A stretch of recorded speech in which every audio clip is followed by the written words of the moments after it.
Hey everybody! I don't know if anyone is here yet. This is Helena. I'm just going to wait a few minutes for people to pop on and then I will start talking.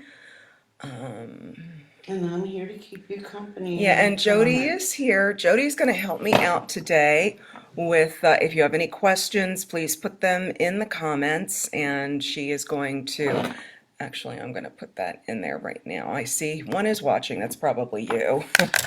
Uh, Is that you watching? yeah, Oh, hi Danielle. Yay. Please put any questions in the comments and where are Jody the little will comments? Do they come up? direct me to answer them. Yay. Hey Danielle. I miss you guys so much. I miss coming here every single day.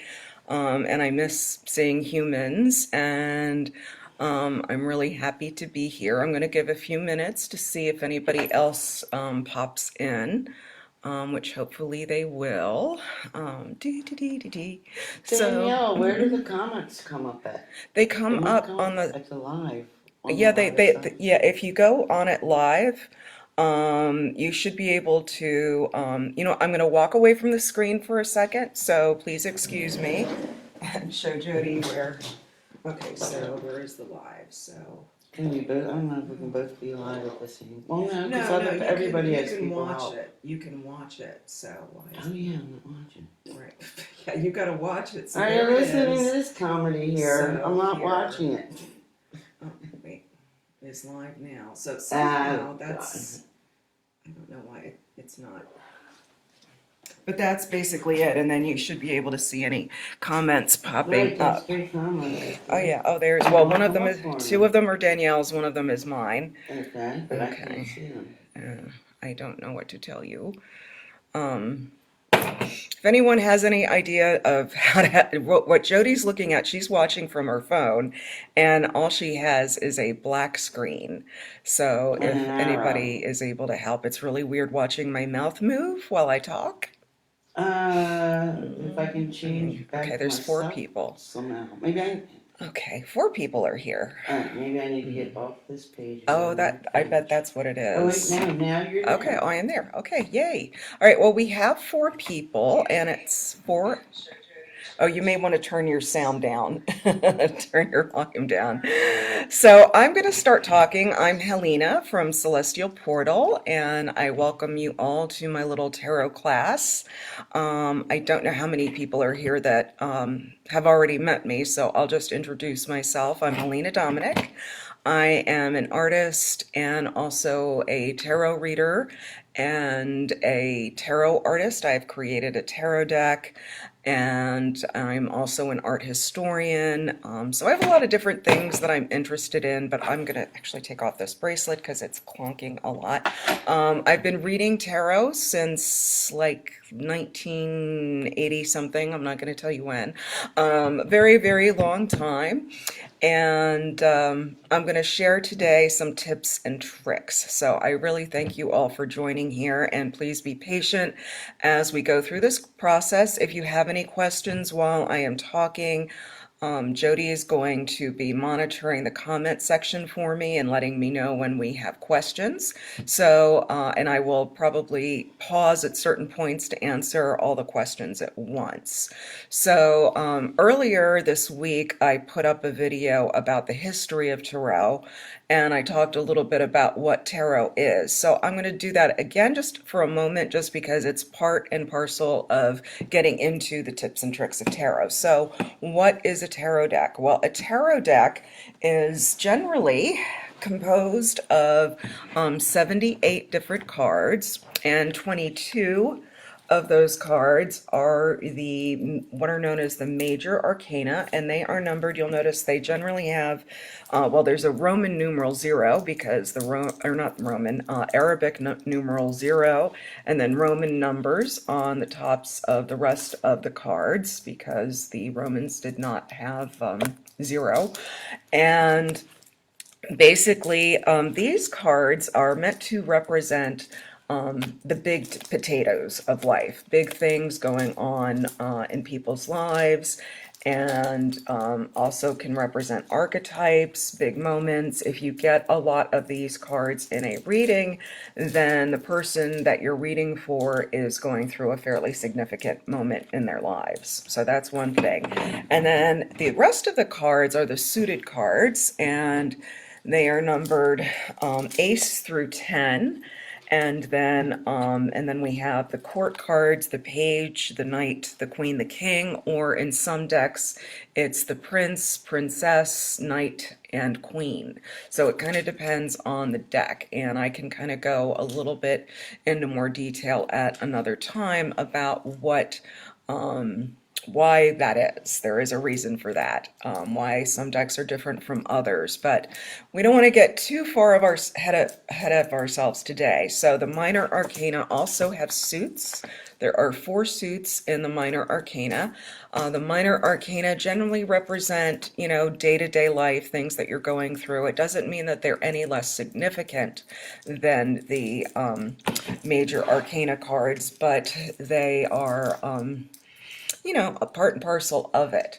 So let's see. So the first thing that I'm going to talk about before I get into the tips and tricks is to just show you some things that have helped me in my tarot journey, because one of the big questions that I get all the time is, oh my God, how do you memorize all 78 cards? And my first answer to that is don't try to memorize them all at once. That's just too much. Trying to memorize 78 cards is crazy. So what I recommend is, and as we go through my classes, you'll see me talking about this more, and I am going to do this every Sunday through the coronavirus outbreak so that we get through this together, and I will post these online, on the Celestial Portal page so that you can refer to them as you need to. They'll be in the video section. So couple things. So one of the things that I always have people do when they first start taking my classes is, for the first week, you're only going to read from the aces, twos, and threes of the minor arcana. So that would be Ace of Swords, Two of Swords, Three of Swords, Ace of Ace of Wands, Two of Wands, Three of Wands, and so forth. And it may seem at that point like you're not getting a lot of cards to read from, but you can actually get a lot of information from just those cards. And then the second week, add 4s, 5s, and 6s, and then 7s, 8s, and 9s, and so on until you're reading with a full deck. The other thing, 2 things, is keep a journal, a tarot journal, for every day. Record all your readings and your impressions, and it's really helpful to do a reading at the beginning of the day and then reflect upon it at the end of the day and see, what fit, what didn't fit, what fit, and you may be surprised how that happens. One of the other questions I get is, can I read for myself? Is that actually okay? And I think it's critical when you begin reading to do as many readings as you can. And, right now we are on lockdown. You're not going to have a lot of options. So yes, of course you can read for yourself. Now, having said that, for me, when I have been going through something major in my life and I'm really upset or concerned about something or emotional about it, I don't like to do readings for myself, because the cards are really good at picking up on those little emotions and things. So I usually go to somebody who's, more stable and in a calmer frame of mind than I am, and the cards tend to respond better to that. But for these day-to-day things, when you're just learning, it's absolutely fine to do your own readings. So that is another thing. I'm also going to recommend, while I was learning to read the cards, I went on the Builders of the Adytum website, and they are a little outfit out of Los Angeles, California. Paul Foster Case is, if you took my class last week, you saw that Paul Foster Case brought tarot to the United States. And so, and when he did, he founded a group called the Builders of the Adytum. And one of the things that they have are uncolored tarot cards. This is what the back looks like. I never got around to coloring the backs. But what I did do is I colored these in myself. And if you're wondering what I used colored pencils. I used watercolor pencils. Actually, they worked great because colored pencils can, you can sharpen the point. You can get it into all these little areas where you need to make details. And while I was doing this, and they also, just as a word of warning, they only publish, well, actually, they do publish a whole deck, but their minor cards are not as evocative as the Smith-Waite deck. So, and I'm going to talk about the Smith-Waite deck in a moment. But so it's up to you, but because you can also get, there are tarot coloring books. This one was done by my friend Teresa Reed, and my book is falling apart. It has been well loved, although I've used it more for doing demos and talking about the tarot. But it also gives you uncolored versions of the cards that you can color in yourself. And what I did while I was coloring in the cards is I would read a chapter. Now, this book used to come in 2 separate volumes, and that's how I have it. But nowadays, it's just one volume. It's 78 Degrees of Wisdom by Rachel Pollack, and it is my favorite tarot book of all time. And what I did while I was coloring in my cards is I would read the chapter on the card, and then I would color the card. And that, because I'm a very visual learner, so if you're a visual learner, this may be a good technique for you to use. So that's what I did when I was learning how to read the tarot, and you may find that that is going to work for you. And their website, if you're interested, is bota.org. Or you can also go to, did you get this in by any chance? I'm asking Jody. No. Okay, so ask Jody to order the tarot coloring book by Teresa Reed. And Teresa also, she's a longtime tarot reader herself, and she also, as you can see, has written a lot about what each card means. So that really helped implant the cards in my brain. So those are just a couple of for things. Dummies. Oh yeah, and Jody's holding up her Tarot for Dummies book, which I've not read, but the Dummies books seem to be really good. So they may be really, maybe they're good. I don't know. So those are a couple of little pointers to get started with. So now I'm going to go back and talk about some things that, the other thing is, don't try to necessarily, while you're reading the cards, like look at them and be like, the Fool. The Fool means da da da da da da da da da da da. Instead, use some tips that I'm going to give you. So all art tends to be evocative, tends to make you feel something. So one of the tips for intuitively reading the tarot is to look at the card, see where is my eye falling on the card? What does this card make me feel like? What do I feel is happening in this card? So I'm just going to use Jody as my guinea pig. Jody, what do you see happening in the Fool here? What do you think the card is about? Well, the first thing I noticed, he's like not looking down. He's looking up and kind of prancing. Mm-hmm. It doesn't seem very safe. He's on the edge of a cliff. Mm-hmm. And what does that make? What do you think that says about him? He's not paying attention. He's not paying attention. Okay. And what else do you see? The dog. The little dog. And what do you think the dog's purpose is? Probably nipping at his heels, telling him to stop before he Yeah. walks over the edge. So there's some hints right there, like more than you think you know. So you want to pay attention to everything in the card. And again, when I'm going through, that we're going to have a week that focuses on just the major arcana and a week that focuses on just the minor arcana.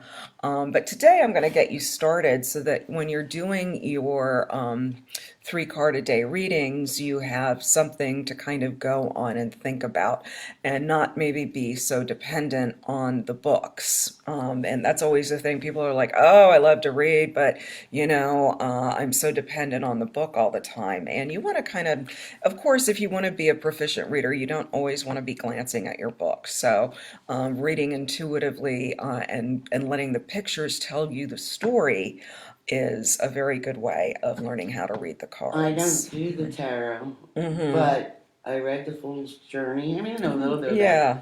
that brought it all together. Right. I don't know what the cards mean, but just by the journey of the Sure. fool, it kind of brings it all together, and the suits make sense Yeah, then. absolutely. Yeah. So what she's saying, I don't know if people can hear.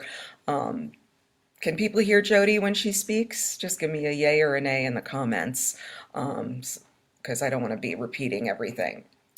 So, okay, so those are a couple little tips and tricks.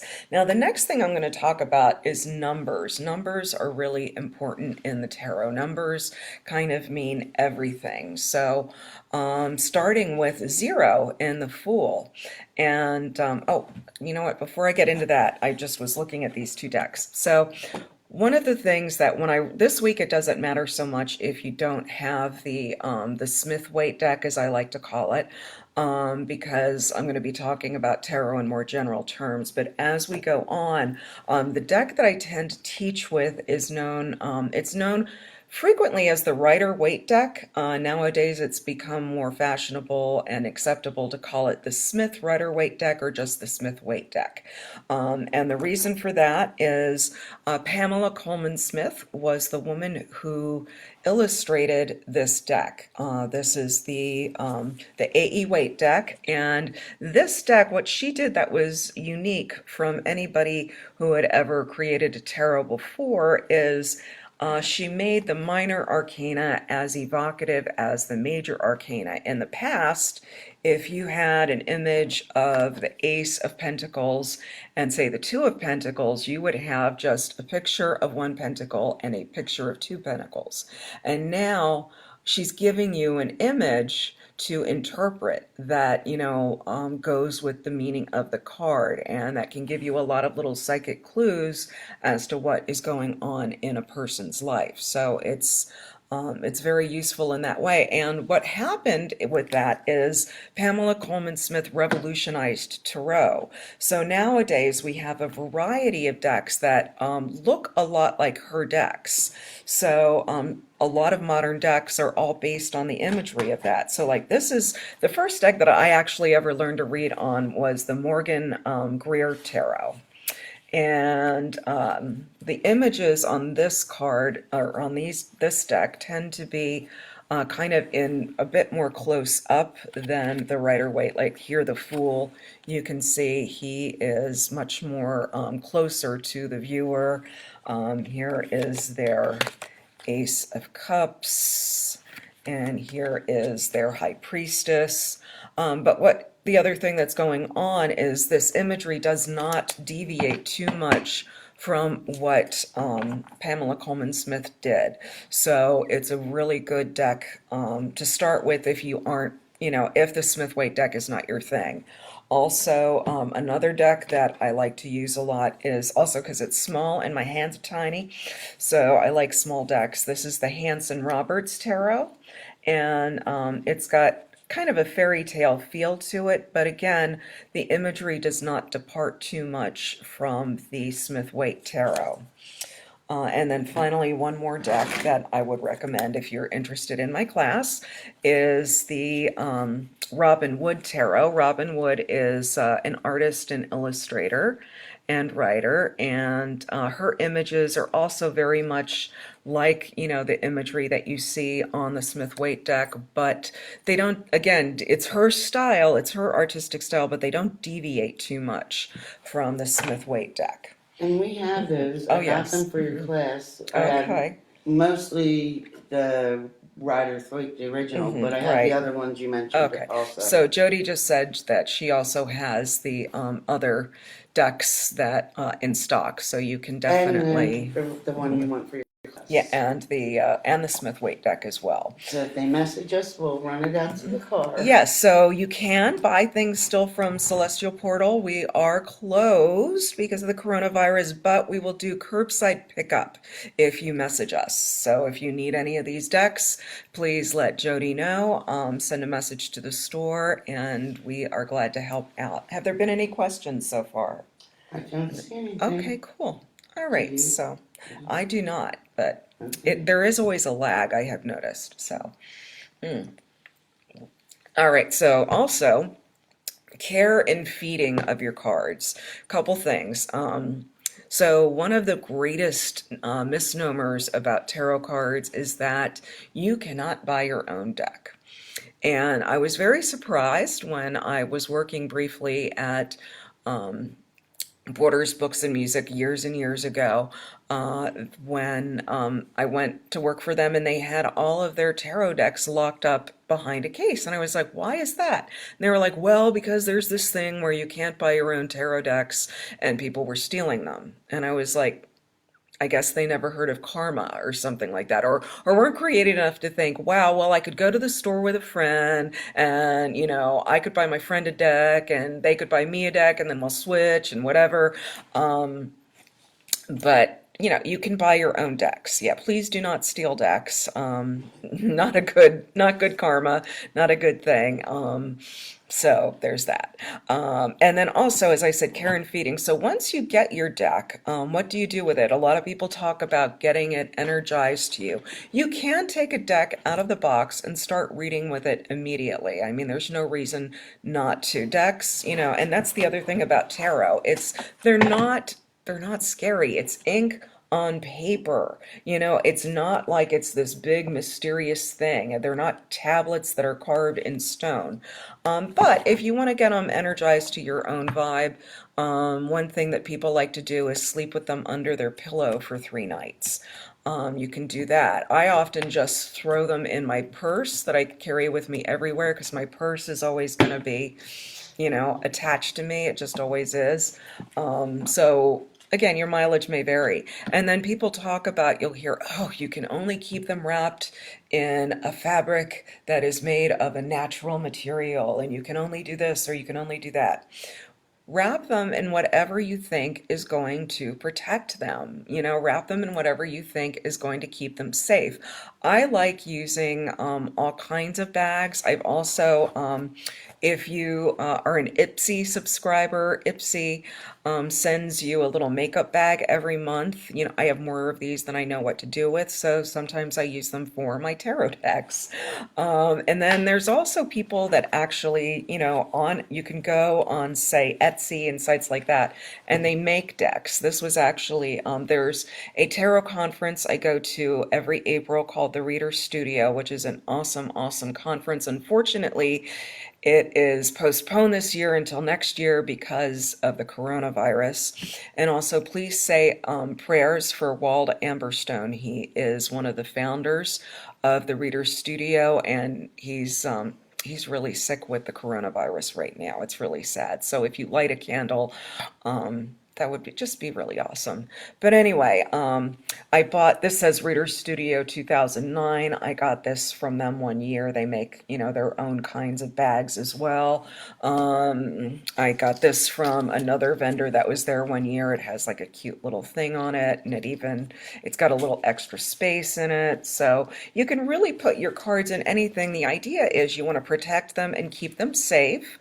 Don't do what I did one year. Oh yeah, and actually, Jody sells these in the store. They were intended to be sandwich bags, but I was like, by Marissa. They're made by a woman named Marissa, and I love unicorns, so this one had a unicorn pattern on it, so I had to buy it, and they're nicely lined, and it will keep your cards safe in case you do something stupid like I did once and take them to a festival with you and put your bottled water in your bag with your cards, and then water gets all over your cards and you wind up with water stains, which is what happened with these, and actually even with my what are they? My Robin. This is a new Robin Wood deck because my old Robin Wood deck was in a bag that had a bottle of water in it that leaked, and those cards are now firmly stuck together forever. So that broke my heart.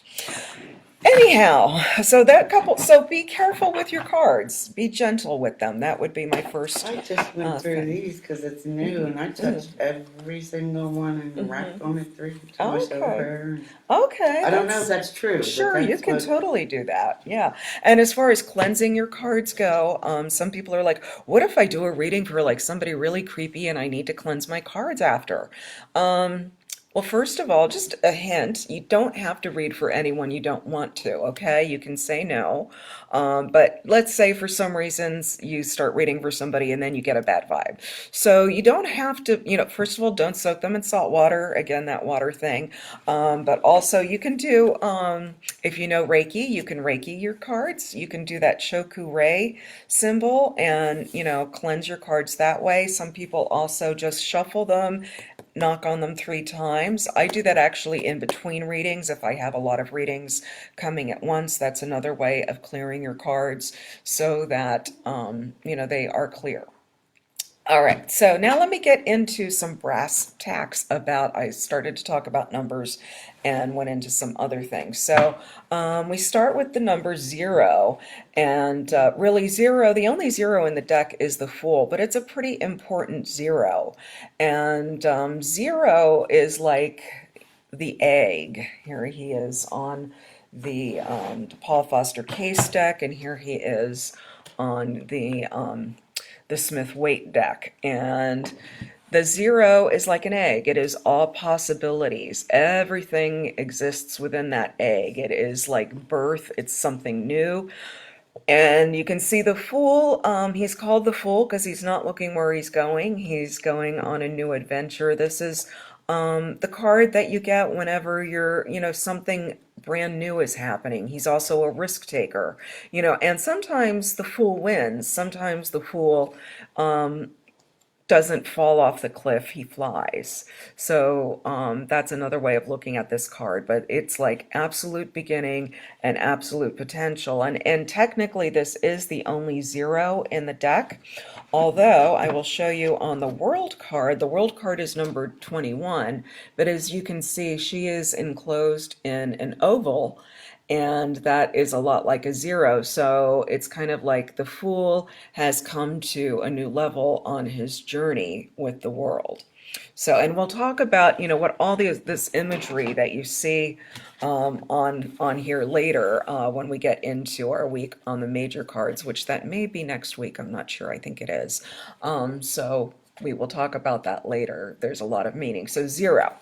So then after the 0 comes 1.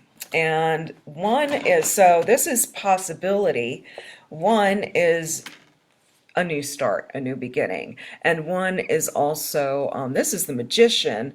So for the Magician, it manifests as somebody who is confident, capable. He also, if you'll notice, has all of the suits contained in the card. He's got a cup, he's got a sword, he's got a staff, and he's got a pentacle. So he's got all the tools. This is often like the right person for the job card. This is also somebody who's very confident, competent, knows what they're doing, and also all new beginnings. And also I, the ego.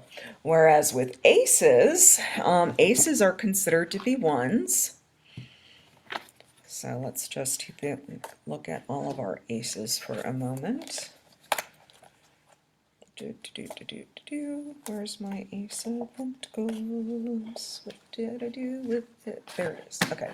So aces are all new beginnings, and they go along with the suits. So this might be a good time to talk about suits as well, because the suits and the numbers in the minor arcana go together. So for swords, this is the one place in the deck where you're going to see conflict and hardship and change. One of the things that you do see with tarot is cards do have multiple meaning, and there's no absolute bad cards or good cards in the deck.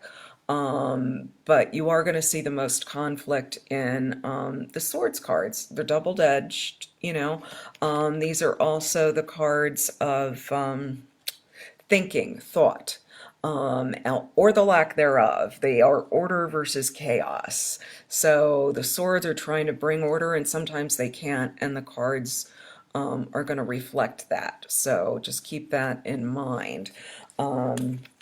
So that's swords. And then wands are fire and passion and creativity and sex, and all of that stuff. But it's where our passions lie.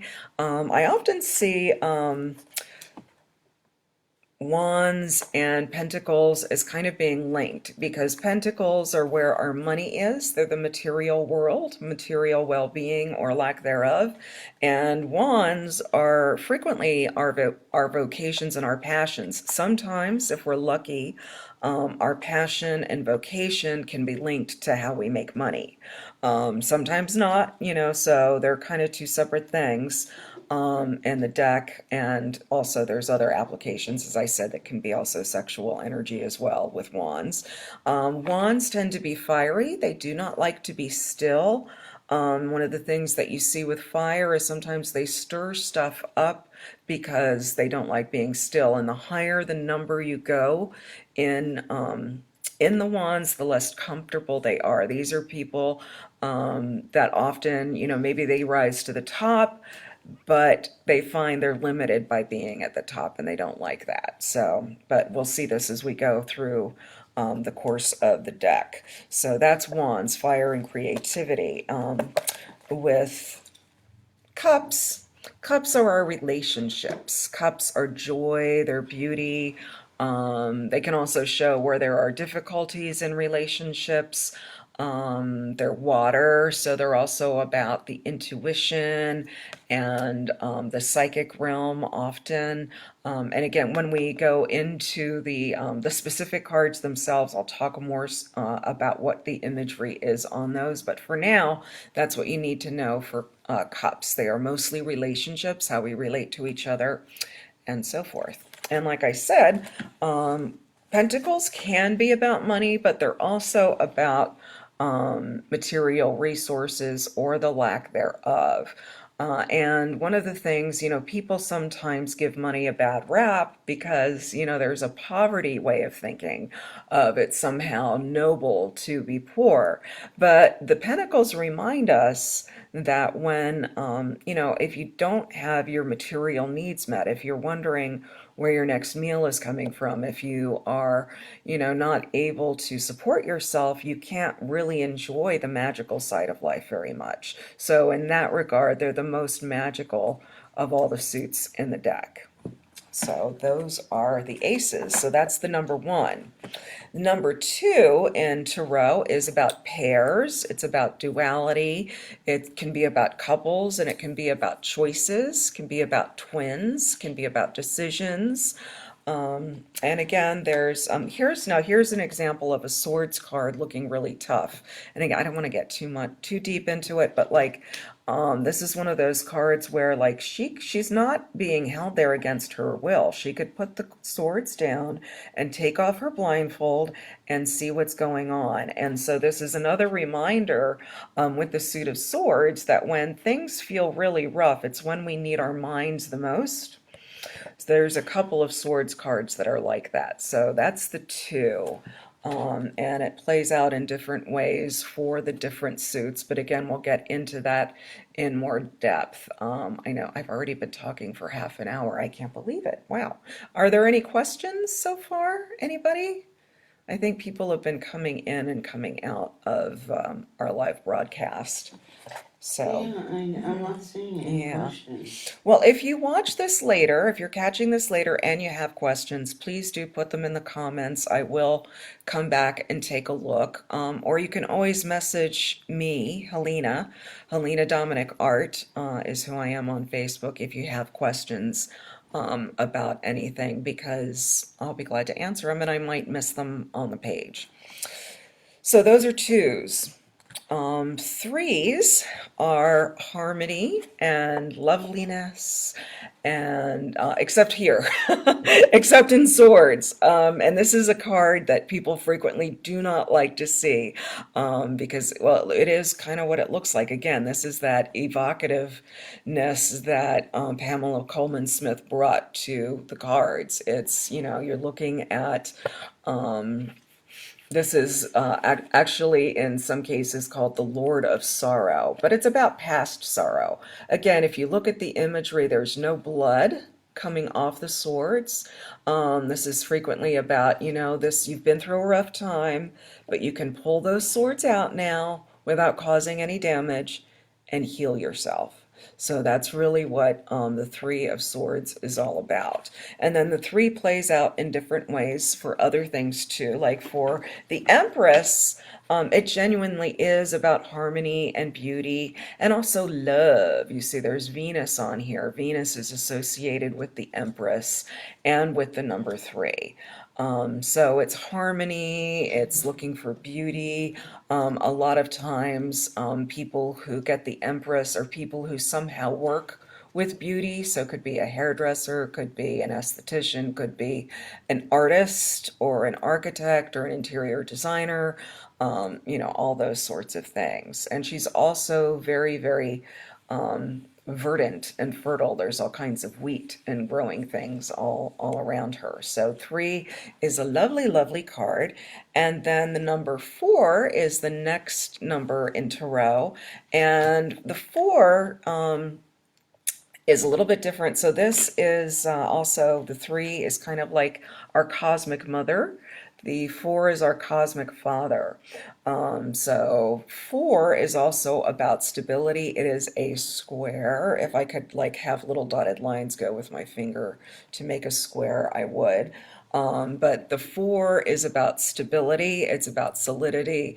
It's a number that the Masons really loved because you dig a four-sided foundation when you are building a building. So everything goes on top of that. So this is your solidity, your stability, your calm. And then another little tip now as we go from four to five. Five is the upstart. Five, we have this nice stable four, like all the four cards. Let me find a nice four. In numerology, 4 is the base. Yeah, four is the building base, exactly. block. The building block. Like if you look at the Four of Wands here, it's like, oh, everybody's happy. It's like this could be a wedding taking place and they're celebrating, they're building their foundation. And then five comes along and is like, this is like, bleh. This is the brat of the tarot deck. You could see these guys, but again, this is conflict. Five is conflict, opposition. So even numbers in the tarot tend to be the calmer cards, the more positive cards, and the odd numbers, once you get past the three, tend to be things that are more, things that shake things up. It's opposition, it's change, it's a pivot point. It makes the nice, calm square a pentagon, gives it a tippy point on it, and that can make it, more difficult to deal with. So five is kind of like the brat of the tarot, or numerology, if you will. So then we go and, following our odds and evens patterns, you go from the five to six. Six is comfort, and it's also about relationships of giving and receiving. And we really see that play out in especially sometimes the cards, some of the suits deliver the message better than others. With the Six of Pentacles, you can see it really well. Relationships of giving and receiving. You've got this guy. He's, not only is he trying to make sure he's got, a scale, and he apparently has money and is determining who he's going to give it to. And trying to decide, what is right, what is wrong. There may be somebody here who's hiding that they actually have something in their pocket. Again, this is why you want to look at the imagery on the cards and really see what attracts your eye, because that really will provide a clue. So there's six. Six is relationships of giving and receiving and comfort and harmony. Pocket. Yeah, exactly. Oh, is it a card? Is it a dollar bill? What is it? So, yeah. And always when you have a group of people in a card too, if you're reading for somebody or for yourself, whoever's being read for, ask, who am I in the picture, or who are you in the picture? Which one of these people do you feel like, and why, and what does that tell you? That also is a really good clue. So then we go from the six to the seven, and seven is Interesting. Seven can be about a variety of different things. I often see it as incompletion and kind of a warning to not get stuck in your own illusions or other people's illusions. For example, in the Cups card, Seven of Cups, I had everything so neatly put together before I began. Here's the Seven of Cups. Here we have this guy. And here are the seven cups, and they've all got different things in them. And I often see this card as being very unfocused, not being able to make a decision. So seven can be about illusions, our illusions with other people, our illusions for ourselves. If we look at the Seven of Swords, for example, there we go. We get this guy sneaking away with a bunch of swords and like looking over his shoulder like, I got this. Although I will tell you, this is a card of if you're the guy stealing the swords, you can only get away with it once. So that's that. Then eight. Eight is a big manifestation card in terms of what shows on the material plane. If you think of the eight, it's like two fours. So, you've got a foundation and then you're able to build on top of the foundation. So you should be, quite set now. You should have all the things. So with the way that looks in cups, it's kind of interesting, though. It's a person walking away from cups, which frequently, this is the card of the person who's had a lot of material satisfaction, but now they're walking away to find something more spiritually satisfying. In the in Pentacles, it's a little bit more eight. It's a little more satisfying. It's a person who's working really hard, but it's work that they really love and that they're doing really well. Again, manifestation, what shows. He's gone to school, he's learned all the things, and now he's able to work his trade. It's what shows. So that's eight. And then nine in tarot is completion, believe it or not. Nine is completion, and then 10 is going to the next level. So let's talk about nine for a second. So nine is, all right. Nine. All right, completion. Again, we'll look at the cups. Actually, no, we'll look at the pentacles first because this is one of my favorite cards in the deck. This is the Nine of Pentacles. I like to call her the Lady of the Manor. She's got it all. She's got it going on.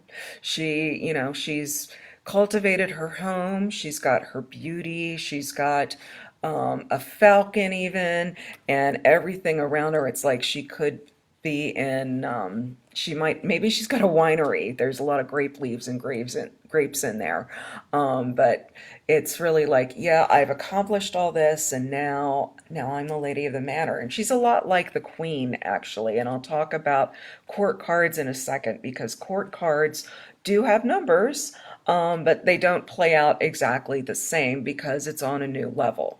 So that's the Nine of Pentacles. Now, when you get into the swords, now the higher the swords get, also the less comfortable and kind of the more hysterical.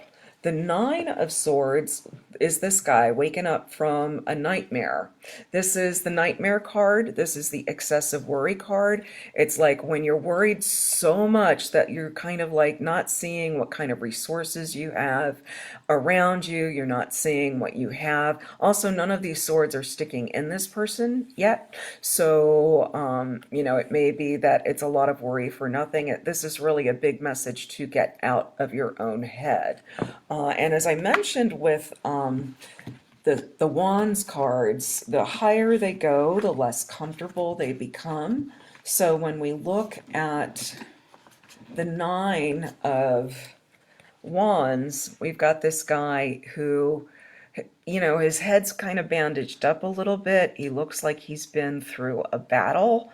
He's been through something kind of tough, and now he's just sort of standing his ground. And, it's kind of like, well, I won the battle, maybe not the war yet. So, it's that energy that just does not like to be still. with the 9. But with the cups, this guy kills me. This guy reminds me of like my cat after she's had like a bunch of cat litter. He's surrounded, if there's a phrase, he's in his cups, but this guy is happy. He's got, all of his cups, everything around him. Yeah, so that's the 9. So then the 10, here's the thing about digits in tarot. So because the major arcana goes all the way to 21, so you have double digits there. And then, as I mentioned, the court cards also go up. So 10 is 1 plus 0. So technically it's a 1, but it's at a new level. So with 9 you had the manifestation, and now with 10 you're ready to go to a new level. And actually, if you look at the majors, 10 in the majors, I know I have these all sorted out, okay, is the Wheel of Fortune, which is like the big karma card, the big fortune card, the big turn of events for someone. So that is really what that is. Oh, hi, Kirsty. Thanks for popping in. Good to see you. Thank you so much. La la la la la. All right, so that was the 9 or the 10 in that regard. Now, with 10 in the suits, it tends to be like a reverberation of the intensity, like the suit at its most potent. So with the swords, like I said, they are conflict, they're worry, they're mental anguish in some cases. I don't think it gets much worse than this. And this is also why I, Helena, do not read reversed cards, because I don't think you need reversed cards. We have this. What do you need reversed cards when you've got this, in your deck? Like, does it get any worse? I always say the good news is it can only go up from here. The sun's rising, yay. Yeah, so, but this is also, this can be a couple of things. And sometimes the cards can be brats and kind of nya. So this comes up sometimes like if somebody has a back injury, like literally. Sometimes it can also mean like being psychological assassination. You've been stabbed in the back and it feels absolutely hideous. But the truth is, there is nowhere to go but up. So that is one way of looking at this particular card. There is nowhere to go but up. Yay, but nobody likes seeing it really. But the 10 in other other suits plays out very differently. Like in the 10 of Cups, like as I said, cups are relationships and joy. So here we've got the happy family. It's like, yay, da da da da da, everybody's happy, la la la. So yeah, so 10 is like the total manifestation of the suit as it is. So with that swords, then because it's 10, it's kind of the end of one right, phase, exactly. and then Yeah. you go a level higher. Yeah, exactly. Okay. Yeah, so it feels like crap, I guess, with all those swords in your back. All right, so now court cards. Court cards are where people have told me they get really tripped up. So I'm going to talk about them a little bit, and then I think I'm going to wrap it up because I don't want to be talking for too long. I know it's really hard to stay on a video for a full hour, so I'm going to try to keep these to an hour because I think 2 hours is too much. So some people say you shouldn't go longer than 3 minutes, so that is too long or too short, I think, for a class. So next thing is, okay, court cards. So if we have a 10, then the page technically is number 11. So 11 is 2 ones, and 1 plus 1 is 2. So we're back to decisions, we're back to choices, we're back to pairs, and again, so sometimes in the olden days, the court cards were the cards that would represent actual literal people. So like pages were always young people. Knights were maybe adolescents or unmarried men, queens were women, and kings were pages were all could be children or unmarried women. Don't you love the sexism? And then kings were always men. So yeah, not very even. And so and most readers these days have a very different take on what this means for the court cards. So the page energy is a couple of different things. These are, think of them as people who are like college freshmen.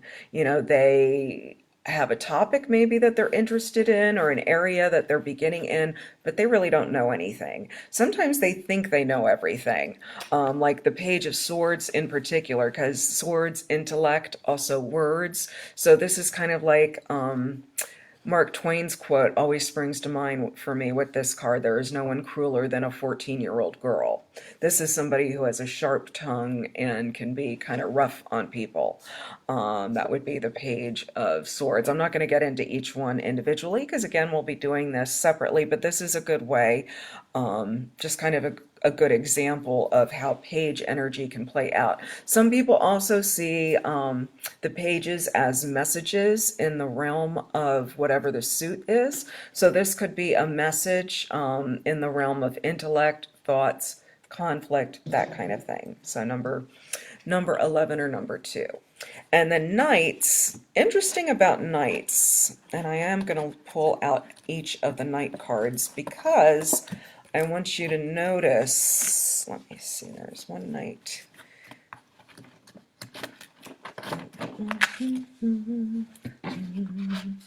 The knights are all on horses.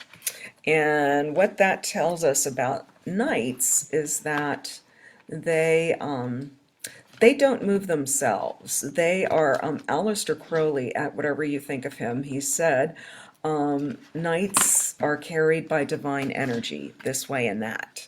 So they don't necessarily carry themselves. I'm having trouble finding my Knight of, where are you, Mr. Knight of, there he is. There's the Queen. There's my knight. Okay. So the one thing I want you to notice, knights are about movement or lack thereof. So we look at our King of Swords. He is really going somewhere very, very fast. So he's movement, impulsiveness, risk taker. Could also be like, he looks like he's the kind of guy that would just like go off and be like, da, da, da, da, da, da, you know, telling people off. Sometimes that's what he is. Knight of Wands, also kind of going fast, but not quite as fast as the Knight of Swords. The Knight of Wands is movement, passion, activity. He is the knight who maybe goes rushing off to, you know, rescue people, that kind of knight. The Knight of Cups, his horse is walking. He's the romantic questing knight for the maiden. You know, this is Lancelot. He's seeking the Grail. He's more spiritual. He's more poetic. He's dreamy. He might be unfocused. And then this guy, he's not going anywhere. So the Knight of Pentacles could literally be stuck in the mud. That is a negative way of looking at the Knight of Pentacles. A more positive spin might be he's stable, he's responsible, he's not going anywhere, he's not going to leave you, he's a hard worker. So all of the knights, you know, kind of have that thing. But a knight could also be a female in today's, you know, representation as well. Or it could just represent movement in a particular area or the lack of movement in a particular area. And again, part of figuring out tarot when you're doing a reading is, well, which interpretation am I going with? Well, it depends on the question that was asked, and it also depends on what other cards are falling around that. So as we go through this class, we will cover all of that a lot more. So queens and kings. So queens, so they're both leaders.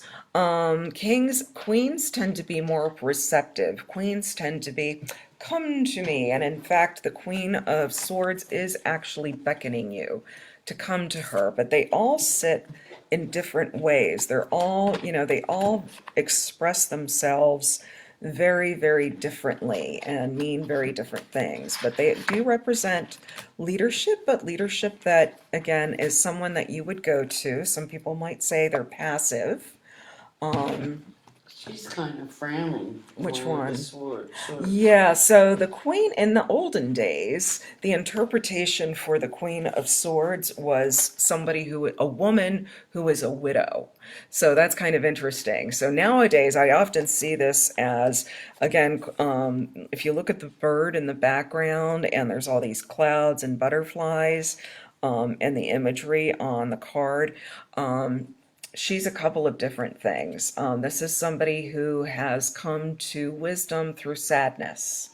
If you notice, she's got a weird little cord on her wrist, and some people say that she has cut the cords of her own illusion. So this is also somebody who's a truth teller. Maybe not the easy truths, but it's that friend who is always going to be honest with you. And she's also again, she's going to be that good advisor because she's gone through some hard stuff. But what I also see, this comes up for a lot of people whose partner travels. So that is another kind of interesting thing. So it could be just separation by travel or separation, not necessarily by death. It could be some other thing. Let's go to the Queen of Wands, because she is the only queen who is facing us, and she's also sitting in a stance that is, usually reserved for men. Women are not, nice girls don't sit with their legs open. But I see this as the woman, she's the most magical of all of the queens. And she's also got her little black cat. Her little black cat is a reminder that those who trust the universe, who trust the magic of the universe, are protected by it as well. The cat is her familiar, it's her protector, and this is somebody who's very forthright, and possibly very sexual again, but I've read some books where they actually call her a slut because she sits like this. I think that's going a little too far, and maybe is about the writers, own issues with their own sexuality. That's what I think. So anyway, so that's that queen, and then the Queen of Cups is very dreamy. She's like the Knight of Cups. She's very dreamy, but she's also a very intense person. This is often like the big mother card. It's also often associated with, I'm a Cancer, so like I relate to this. This is also often associated with the sign of Cancer. So she is somebody who loves very deeply, sometimes obsessively. Not me at all. And then Queen of Pentacles, there's sometimes these cards, it's hard to see, but there's a little bunny rabbit there. So with this card, if you get this card and you get the Empress and the Ace of Cups, there's a pregnancy, often. So that's one of the things. But she is Mother Earth. She is very filled with the earth, as you can see. She's surrounded by it and filled with it. She is a lot like the Empress, actually. So that's how she is taking that energy. So then the kings represent social responsibility. Ours, how we or other people around us do social responsibility in the world. So the King of Swords, he's often a judge or a cop. Or can be. He's somebody who is kind of like, Sam the Eagle. He's like, the buck stops here. This is how it is. Rules are rules. Da da da da da da da. But again, social responsibility. And then the King of Wands. Remember, I said the higher the wands get, the less comfortable they are. So, King of Wands, he looks uncomfortable. He's the one king that I think looks like he's kind of constipated on his kind of throne. leaning forward. Yeah, he's kind of leaning forward, and he's also kind of smug. He doesn't really acknowledge the success of others around him. So again, not necessarily someone who's not necessarily comfortable with their success, but thinks that they're better than everyone. Fantastic, right? And then the King of Cups is very interesting. Oh, that's the King of Pentacles, but I want to do King of Cups first. Cups, cups, cups, cups, cups. Cuppity cups. Cuppity cups. Oh, I got them all mixed up. All right, I'm going to use Except mine's smaller. Jody's. It's smaller, but I'll just pull it up closer. So here we have this king. He's on a stone throne, but he's kind of floating through the water. So this is somebody who puts their own emotions on hold for the benefit of others.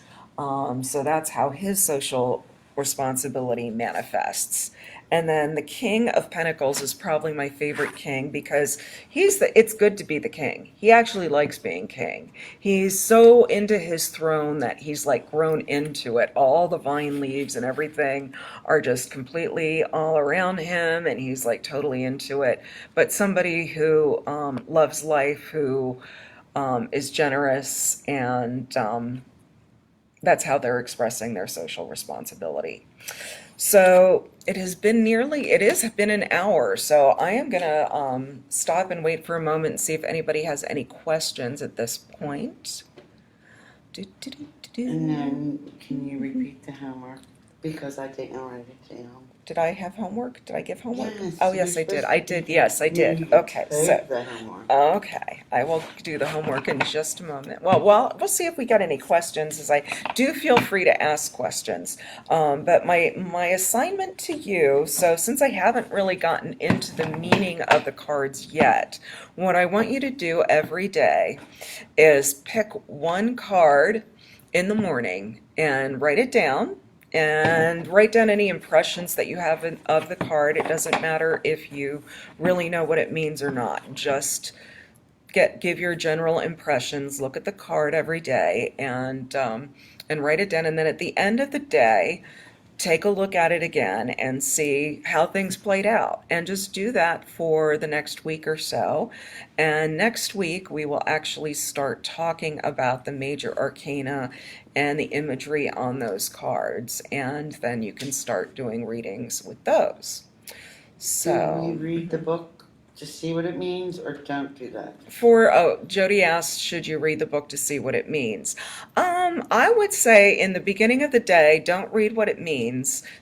Just pull the card, write down your impressions, and then at the end of the day, depending on what happened, look up the meaning of the card if you want to and record that. And another thing, let me see your little, so this is The something, booklet? yeah, this is called the LWB. You want to know what I think of the LWB? Not much. That's what I think of the LWB. You're better, and I don't know what okay, sorry, Okay, Jody. don't worry Okay, about we'll get that later. Really, I highly recommend Rachel Pollack's, and you have this in Rachel Pollack's book, 78 Degrees of Wisdom. I think Yeah, so, Jody yeah. has this in stock, the 78 Degrees of Wisdom book. It's really my favorite book about tarot, and she has so many beautiful insights, and I quote her all the time. So I highly recommend that. Another good book is Mary Greer's Tarot for Yourself, which has a lot of really a lot of fun tarot exercises to do, which we can get into a little bit later. These two books are like the best beginner books that I know. So I highly recommend those. And I think, do we have anything else to talk? Oh, and if you liked this, please make a donation to the store. We want to keep our small businesses running during these difficult times. And that I'll put the PayPal address for that in the comments, but just so you know, it's paypal.me/celestial portal, no spaces or anything like that. So thank you all so much for tuning in. I hope everybody's had a good time. Mwah! And I will see you all soon on the internets. If you have a question, hurry.